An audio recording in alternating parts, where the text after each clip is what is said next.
So our story begins with the disciples giving a report of their apparent successful mission trip.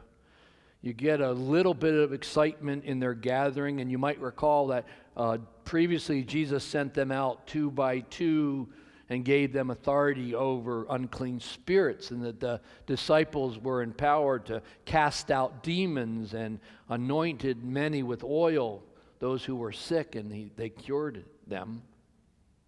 So now they appear to be reporting back to Jesus. Verse 30 says, the apostles gathered around Jesus and told him all the many things that they had done. So Jesus has to be pretty pleased, because he knows that without trusting God's power in their lives, they would never have been able to accomplish what they accomplished.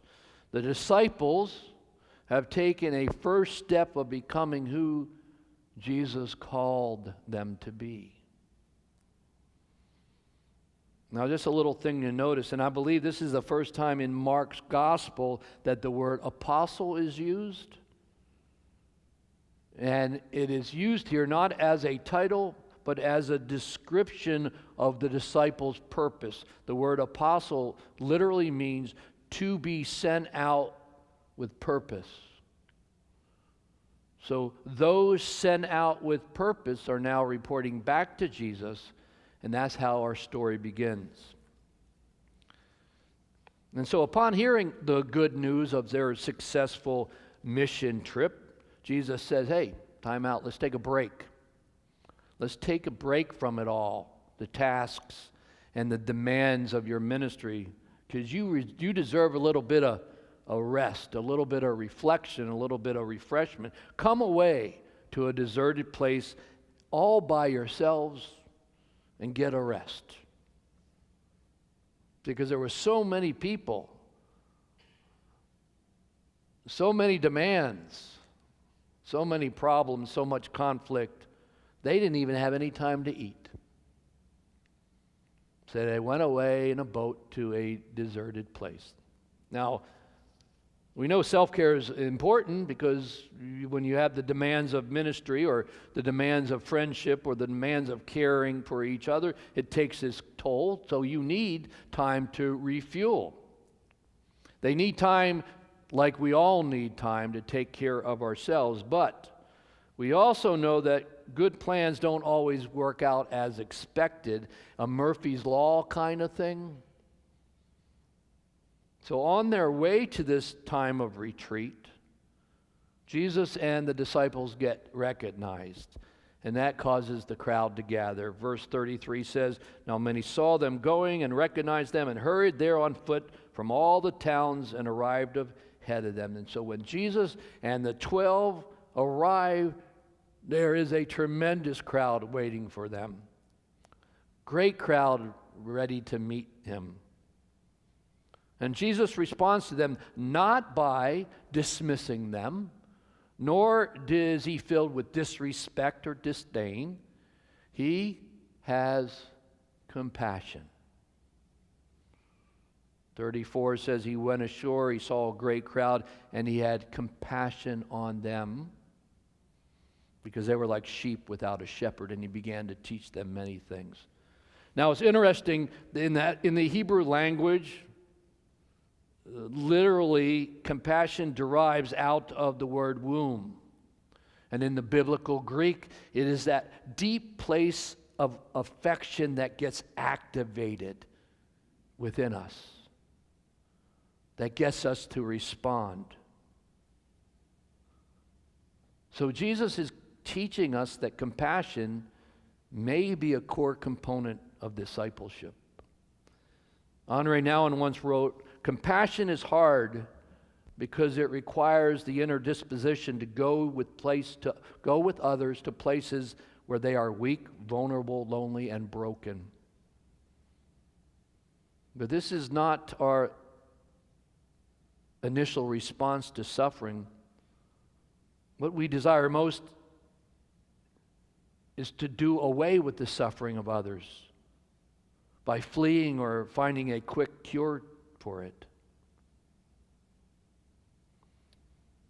So compassion as a component of discipleship focuses us on the right things, each other. Compassion is that part of our inner being that gets activated. So I read this story about a guy named Larry Kane.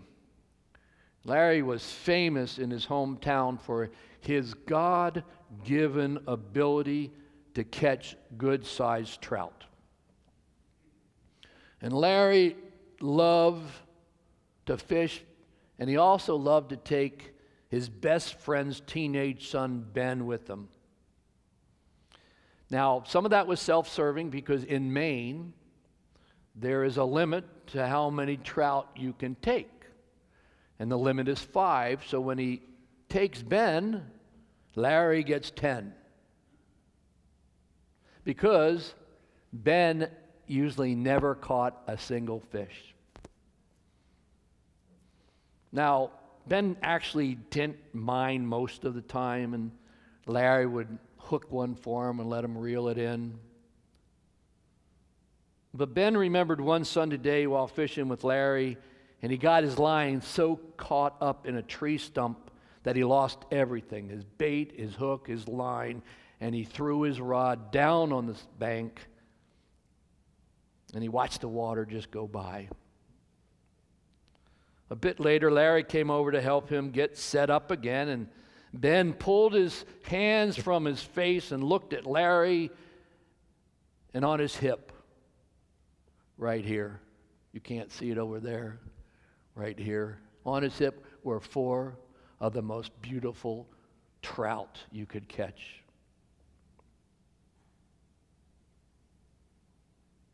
He says finally to Larry, Ben says, "Why can't I catch any fish?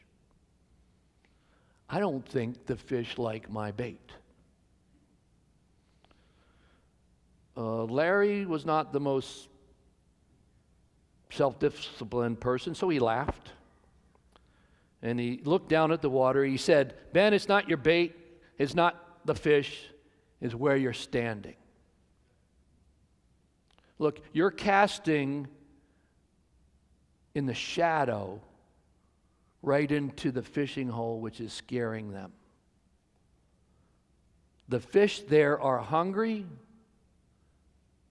but it matters where you stand."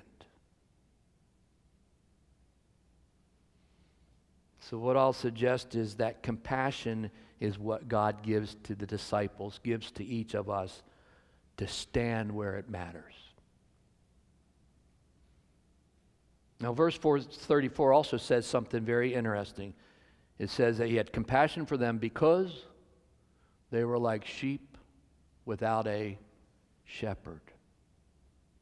Jesus sees the crowd as sheep without a shepherd. Now, we know that the reason for the sheep image comes from the connection between the experiences of God's people throughout the Old Testament. Now, I'll ask a question, but you don't have to answer it. In Numbers 27, what does it say? Really? Nobody knows what it says. Moses yearns for a successor so that the people will have a leader and not be like sheep without a shepherd. What about 1 Kings 22? Know what's in there? We got some serious work to do. Hold on. It says that during the reign of Ahab and Jezebel, who chased idols rather than tending to the people, leaving them scattered on a mountain like sheep that have no shepherd. And I'm sure you know what's in Ezekiel 34. You're just playing hard to get right now. When the people had to endure leaders exploiting them, preying on them like for their personal gain, until one comes to shepherd them, taking them to the villages to get something to eat. Peter Perry, the president of Montreat Conference Center, writes, "Sheep without a shepherd, sheep with faithless shepherds distracted by idols that do not save, that do not provide for life and well-being of the sheep, sheep with exploitive shepherds who use their sheep for their own gain. Sheep never learn to trust the shepherd.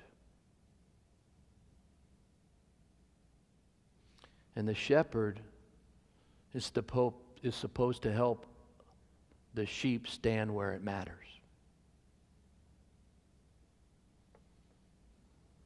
So that last phrase in verse 34 indicates that Jesus does what? He begins to teach the sheep. And I don't know, because there's really no clue what Jesus was teaching them, but I'm pretty sure that one of the things that Jesus was trying to teach them is that God is trustworthy. God will provide for their needs. And Jesus is teaching them to trust God for the important things in their life. And that's one of the lessons Jesus was teaching them. And it's a really good lesson for us to remember. God can actually be trusted, no matter what's going on. Now, for us today, that lesson comes in degrees, if we're really honest. Think about that. We can trust, God is trustworthy, maybe with our spiritual components, but we tend to trust God only up to a certain point with the real things in life that matter. Experience and reality teaches us that we can trust God only so much before the worry and the fear appear, and we'll veer away from God, from trusting God, and default to the cultural influences that lessen or alleviate that anxiety. I mean, we live in the greatest and one of the richest, if not the richest countries in the world, still have something more to learn about trusting God. So, and I'll make it more personal. I want to trust God more, but I know that I often get influences by the other factors more than I let God be the one I trust. There's a song that talks about money making the world go around. That's what I trust. I trust my investment advisor. But I know that to trust God more in a culture where fear, particularly the fear of not having enough, stares me in the face, is scary and significant. For many of us, it is a fear. Just that. We fear not having enough. And when we fear not having enough, that lessens our will to trust God more.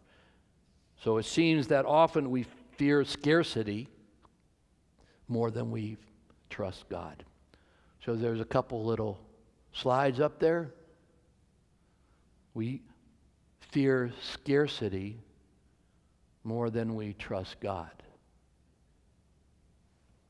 What's up there? I can't see. I need a little. The fish up there? What's the next one?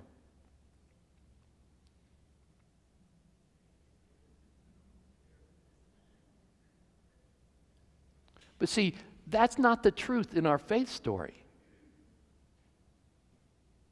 Our holy text starts out with a liturgy of abundance. Walter Brueggemann writes, the gospel story asserts abundance, and the story of abundance says that our well-being cannot be taken from us. God's abundance transcends the market economy, he writes. And yet there is this nagging tension because we live in a culture of perceived scarcity. Our culture, as Brennan Brown states, is never enough culture. She writes, scarcity is the never enough problem. And the word scarce comes from the old Norman French scars, meaning restricted in quantity. Scarcity thrives in a culture where everyone is hyper aware of lack. Everything from safety and love to money and resources feel restricted and lacking. We spend amounts of time calculating how much we have, want, and don't have. and how much everyone else has, needs, and wants. Her observation is valuable. The never enough tension prevails, and it impacts how we trust God. If we sense that we're never good enough, never perfect enough, never thin enough, never powerful enough, never smart enough, never certain enough, never safe enough, Brown is right. We get scarcity because we live it. There is never enough. So here's what I think. To train those original 12 disciples and to train us modern day disciples, we are to stand where it matters. To live with confidence that God can be trusted to provide. To depend on God's economy, to show that with God there is always enough. To teach those four basic ideas, the gospel writer tells the story about Jesus feeding the 5,000. How many loaves of bread? Excellent. How many fish? Excellent. With 5 loaves of fish, with 5 loaves of bread and 2 fish, there is enough for everyone. So here's what I'm going to ask you. I'm going to ask you to read this scripture every day this week with those 4 points. With having it in your mind that with God there is always enough. With only a little bit will we choose to stand where it matters, being filled with compassion to respond to the real needs of those within our community, country, and this amazing creation. With only a small amount will we choose to live trusting God more to provide our needs. As an individual person, will I choose to live in God's economy where I don't have to be afraid? And with only a sparsely filled sanctuary, will we choose to show others that with God, there is always enough? So I invite you to reframe the context. Let's get abundance, because we live in a world where God can be trusted. There is enough, and with God, there will always be plenty.